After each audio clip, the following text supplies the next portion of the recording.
Bon, ici, nous sommes devant l'ancienne forteresse d'Aunay. Alors la seule date qu'on connaît, c'est la date de destruction. C'est en 1363, pendant la guerre de 100 ans.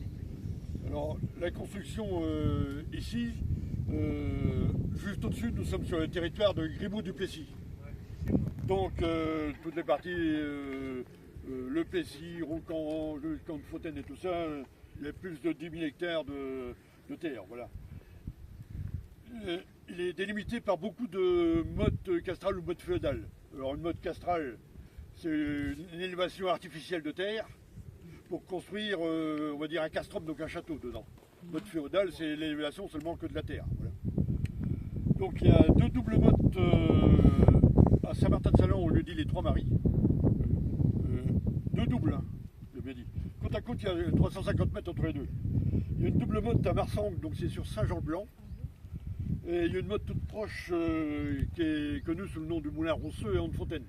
Mais celle-ci était déjà connue au 7e siècle, donc elle était au milieu du territoire. Alors ici, l'orientation et la construction sont totalement différentes. La motte castrale, elle est sur 3 niveaux. Sur 180 mètres de long, au sommet il y a 45 mètres de diamètre. Et dessus, il y aura un donjon maçonné de construit, avec un puits aussi. Ainsi qu'il sera retrouvé vers les années 50. Là, des scouts viendront par ici dans la campagne et découvriront un four. Alors au centre, il y avait la cour, donc, avec un passage de liaison entre la motte en haut et celle-ci, et tout en bas, ici, c'est la basse-cour, donc c'est le logement des domestiques. Alors on voit là, c'est arasé un peu, tout ça, c'est décompris entre les deux haies, là, ici. Et ça montait donc 180 mètres de long. Donc l'élévation est d'à peu près une trentaine de mètres total, voilà. Le plan, voilà. Donc, ici nous sommes en bas, voilà, avec la liaison entre les deux, voilà. Voilà, tout en hauteur, voilà. Voilà, donc 180 mètres total, 45 mètres de diamètre, voilà.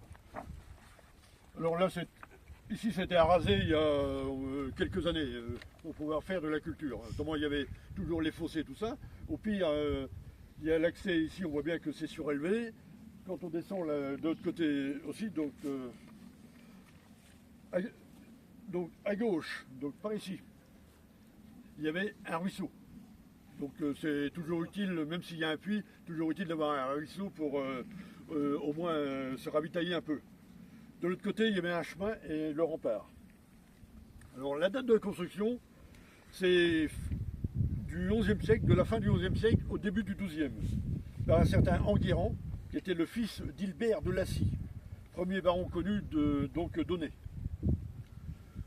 Pendant la guerre de 100 ans, Guillaume IV de Sémilly, qui était le baron d'Aunay, baron seigneur d'Aunay, il logeait ici, il habitait ici. Sémilly, c'est une commune de la Manche. Les barons d'Aunay, ils avaient beaucoup, après la baronnie du Haut-May, tout ça après, et aussi ils étaient de la Manche, entre autres. Voilà. Alors en 1337, le début de la guerre de 100 ans en France, chez nous ça a commencé en 1346. Ce qui fait qu'ici, en 17 ans, jusqu'en 1363, le château sera repris 3 fois par les Anglais. La dernière fois en 1359, jusqu'à la fin, 1363, par un certain Bourg de Lutz. Alors, Bourg, c'est un Navarrais, donc la région de Pau et tout ça. Bourg, ça veut dire bâtard, et Lutz, ça vient de Saint-Jean-de-Lutz, pour comprendre. Alors, plein de citadelles subiront le même sort. On peut citer Saint-Germain-du-Chriou, Condé, Saint-Va-sur-Seul, Vassy, Lingèvre, Brimbois, Tilly ou Villers-Bocage, toutes celles qui sont autour.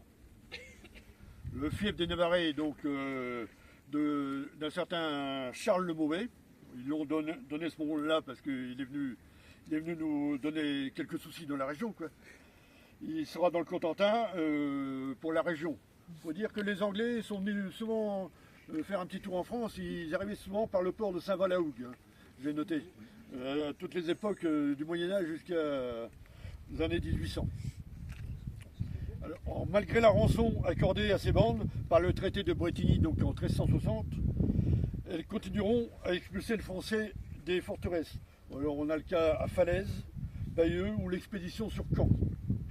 En avril 1363, des négociations auront lieu entre James de Pipes, en français Pipe, voilà, c'est un anglais forcément, qui est dans ce château, et donc la transaction avec du Guesclin. 4500 francs seront versés de la cassette spéciale à du Guesclin, mais sans résultat. Le 1er mai, depuis son château de Pontorceau, du Guesclin envoie 8 hommes d'armes, donc des glaives, et 16 archers pour venir libérer cette forteresse. Alors une quittance nous apprend que le prix de l'expédition sera facturé à de nombreuses paroisses. On a donc, j'en citais quelques-unes parce que dedans ça donne en même temps ce qu'ils devaient donner, en plus de l'argent. On a Port-en-Bessin, 35 moutons. Hermanville, 10 francs. La Ferrière-Aran, 5 moutons. La Bigne, 4 douzaines de pains. Saint-Georges, 2 piques de cidre. Longvillers, une génisse. Saint-Pierre-la-Vieille, 4 boissons d'avoine. Au total, on a un document où il manque le début et la fin, mais on a 17 communes concernées, donc de ça. Alors j'ai un extrait dedans, vous le verrez quand on sera rentré. Alors l'expédition, au total, aura duré 3 jours. Et les troupes du Guesclin ils logeront à l'abbaye d'Aunay. Et le 10 mai 1363, la reddition sera acquise et la forteresse détruite. Alors, dès lors, la gestion déjà de la paroisse et on va dire de la commune, même si ça n'existait pas ce mot-là avant, sera assurée par des prêtres. Le seigneur d'Aunay, il logera donc à l'abbaye d'Aunay puisqu'il n'a plus de château. Et la construction du château que ceux qui connaissent, c'est sur la route de Villers, le lieu dit le château, juste après le moulin. Ça, elle date du 15e siècle seulement, donc voilà, bien à la fin de la guerre de 100 ans. La guerre de 100 ans, c'est 1450 chez nous, par à Formigny, la bataille de Formigny. Alors, autre chose, dans les livres qui ont pu être écrits, on va dire à partir du 19e siècle, on parle beaucoup du Vieillonnet. Il disait que c'était ici, sachant qu'il n'y a pas eu de fouilles. Hein. Mais bon, ils ont trouvé des substructions entre les deux ruisseaux. Donc le ruisseau qui est ici, puis l'autre qui est après. Là, vous avez dû passer devant, il traverse. Donc, entre les attaques anglaises, le château sera renforcé, évidemment. La population éparse, alors, pour plusieurs choses, décédée pendant la guerre, déplacée par force de la guerre ou par la peste à cette époque-là. Donc il restait plus de monde. Donc ils viendront habiter ici, donc des constructions nouvelles et tout ça, donc c'est logique. Donc, autre chose qui fait dire que le Vieillonnet n'était pas là, c'est que l'église paroissiale Saint-Sanson, qui a toujours été dans le bourg, une église romane, a été donnée en 1080 à l'abbaye Saint-Étienne de Caen. Donc avant la construction du château, par Enguerrand et sa femme Agnès. Donc il y avait forcément, on ne fait pas une église en pleine nature, il y avait forcément des habitations autour. Sachant en plus qu'il y avait l'Odon qui passait au pied, donc c'était très bien. Un autre, des fouilles par contre qui ont eu lieu en 2012 au quartier du Maupas. C'est on est donc pas loin de Beauquet. On a retrouvé, donc c'est par la DRAC, c'est la Direction Régionale des Affaires Culturelles.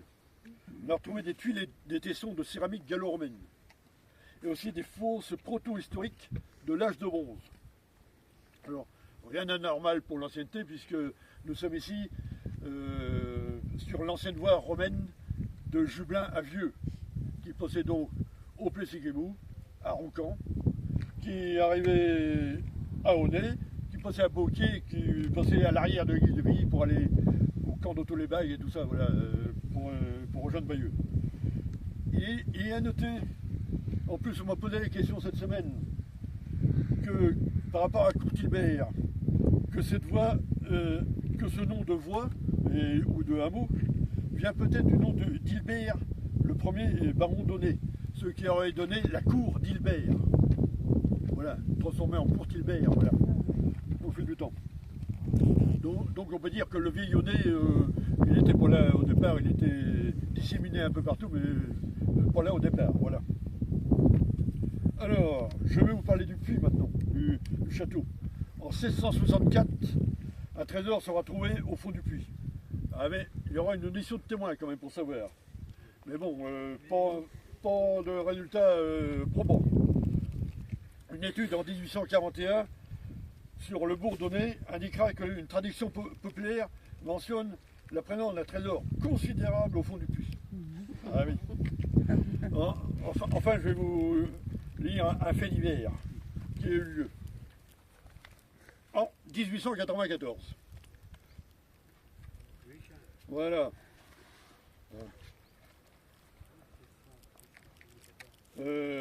La gendarmerie était informée donc qu'un certain Dominique Brière, journalier, venait de retirer d'un puits bien loin de toute habitation. Il sera retiré 6 jours plus tard.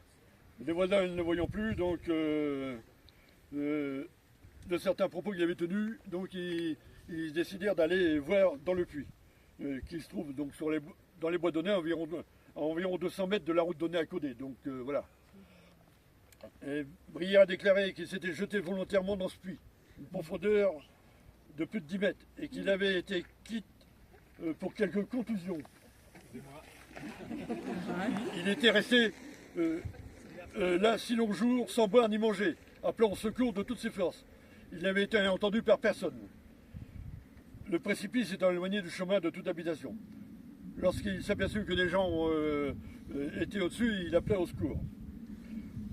Donc avec une échelle, il sera retiré. Le jeune forcé qui a subi Brière au fond de ce cachot, en compagnie de crapauds et de toutes sortes de reptiles, lui ôtera sans doute toute idée de renouveler sa tentative de suicide. Donc nous étions en 1894. Mais le puits existe toujours, à première vue, je crois qu'il est toujours pas protégé. Voilà. Ah oui, on peut toujours aller sauter.